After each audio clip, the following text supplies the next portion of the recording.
Bonjour à tous, nous voici à la deuxième semaine du temps de l'Avent. Je vous rappelle que ce temps nous prépare à la fois d'une manière directe à la fête de Noël. Il est la porte d'entrée de toute la liturgie qui va nous faire voir la figure du Christ. Pour nous aider, eh bien, on a vu la semaine dernière que Isaïe va nous accompagner tout le temps, pratiquement tout le temps, on pourrait dire oui, plus de la moitié du temps de l'Avent. Ce sont ces prophéties qui vont résonner. Et tout de suite, à la deuxième semaine, nous allons voir apparaître dans l'Évangile un personnage tout à fait central aussi du temps de l'Avent, qu'on appelle Jean. Jean, fils de Zébédée et d'Élisabeth, de Zacharie, pardon, et d'Élisabeth, et qu'on appelle aussi Jean le Baptiste. Parce que vous le savez, c'est lui qui va baptiser Jésus dans le Jourdain.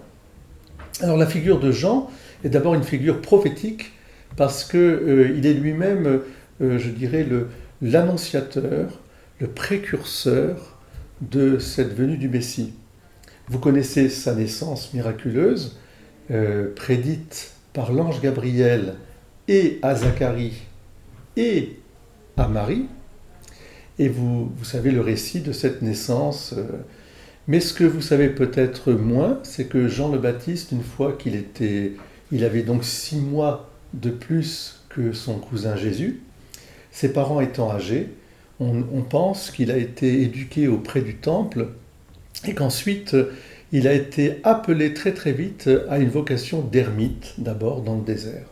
Donc c'est pour ça qu'on le représente volontiers comme revêtu d'une peau de bête, avec un bâton dans la main, et se nourrissant de miel et de sauterelles sauvages.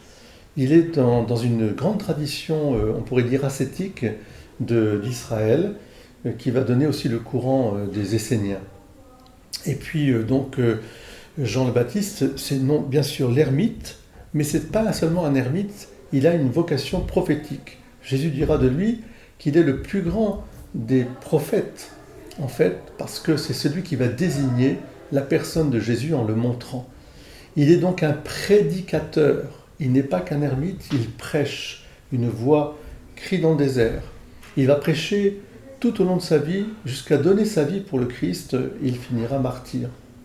Et puis enfin, bien sûr, sa geste principale, ce qui en fait évidemment le personnage de l'Avent, c'est qu'il reçoit la mission au nom de Jésus. C'est Jésus lui-même qui va le pousser à baptiser.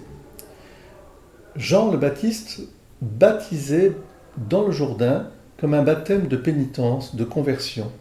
Et Jésus va venir au milieu et va lui demander d'être baptisé, lui aussi, pour indiquer qu'il est vraiment le Fils de l'homme, c'est-à-dire Dieu qui a envoyé son propre Fils se faire l'un de nous, épousant notre nature humaine avec ses faiblesses et ses contradictions. Lui qui n'a jamais commis de péché, Jésus, il accepte de s'immerger dans cette nature humaine pour porter justement nos peines et nos souffrances. On peut voir aussi dans ce baptême une image aussi de Bethléem par avance. Il se fait tout petit, vous voyez, il se plonge, il s'immerge. Exactement comme on verra à la croix que Jésus aussi se fait tout petit pour nous donner sa vie dans l'Eucharistie.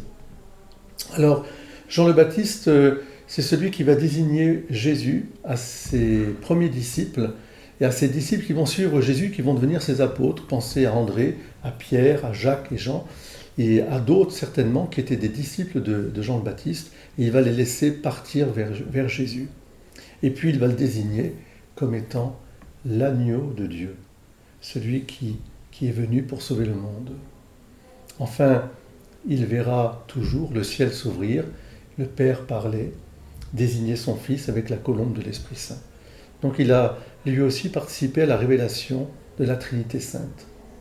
Prions Saint Jean-Baptiste, si vous voulez bien, qu'il nous conduise aussi, qu'il aplanisse nos chemins pour aller de ce temps de l'Avent vers la grotte de Bethléem.